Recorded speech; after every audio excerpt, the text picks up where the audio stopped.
शिव पुराण कथा अध्याय 2। श्री शौनक जी ने कहा, महाभाग सूत जी, आप धन्य हैं, परमार्थ तत्व के ज्ञाता हैं।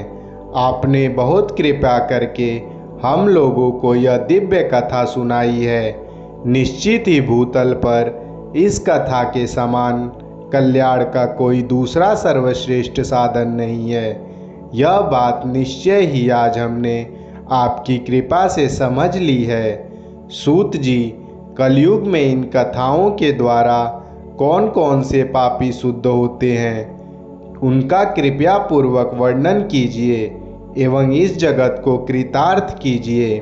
फिर सूत जी कहते हैं, मुनि, जो मनुष्य पापी, दुराचारी, खल तथा काम क्रोध आदि में निरंतर नियुक्त रहता है, वह मनुष्य भी शिव पुराण के श्रवण पाठन से शुद्ध हो जाते हैं। इसी विषय में जानकर मुनि इस प्राचीन इतिहास का उदाहरण दिया करते हैं, जिसके श्रवण मात्र से संपूर्ण पापों का नाश हो जाता है।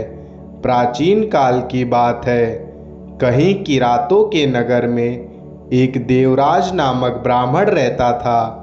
देवराज ज्ञान में अत्यंत दुर्बल, दरिद्र, रस बेचने वाला तथा वैदिक धर्म से विमुख था। वह स्नान संध्या आदि कर्मों से भ्रष्ट हो गया था एवं वैश्यावृत्ति में तत्पर रहता था। उसका नाम था देवराज। वह अपने ऊपर विश्वास करने वाले लोगों को ठगा करता था।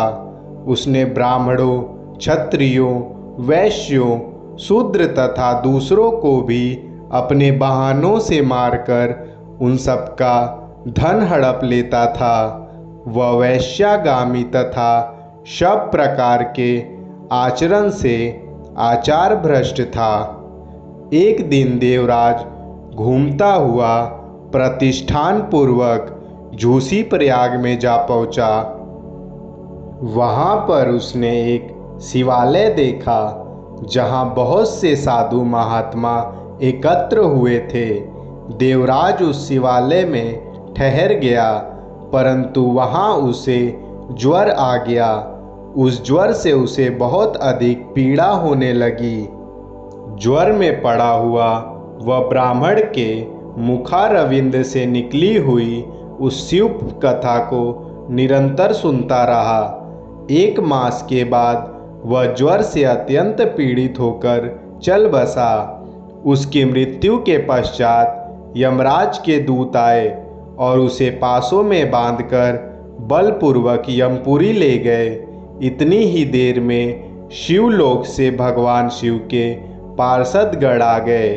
उनके गौर अंग कपूर के समान उज्जवल थे, हाथ त्रिशूल से सुशोभित थे। उनके संपूर्ण अंग भस्म से चमक रहे थे तथा रुद्राक्ष की मालाएं उनके शरीर की शोभा बढ़ा रहे थे। वे सभी क्रोधपूर्वक यमपुरी गए और यमपुरी के दूतों को मार पीट कर बारंबार धमकाकर उन्होंने देवराज को उनके चंगुल से छुड़ा लिया। अत्यंत अद्भुत विमान पर बैठाकर जब वे शिवदूत कैलाश जाने को उद्यत हुए, उस समय यमपुरी में भारी कोलाहल मच गया। उस कोलाहल को सुनकर धर्मराज अपने भवन से बाहर आए।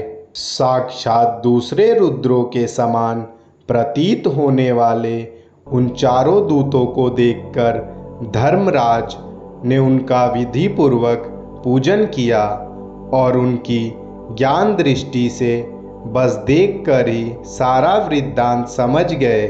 उन्होंने भय के कारण भगवान शिव के उन महात्मा दूतों से कोई बात नहीं की, अपितु उन सबकी पूजा एवं प्रार्थना की। तत्पश्चात वे शिवदूत कैलाश चले गए और वहां पहुंचकर उन्होंने उस ब्राह्मण को दया सागर सांब शिव के हाथ में दे दिया। इस प्रकार उस ब्राह्मण का कल्याण हुआ।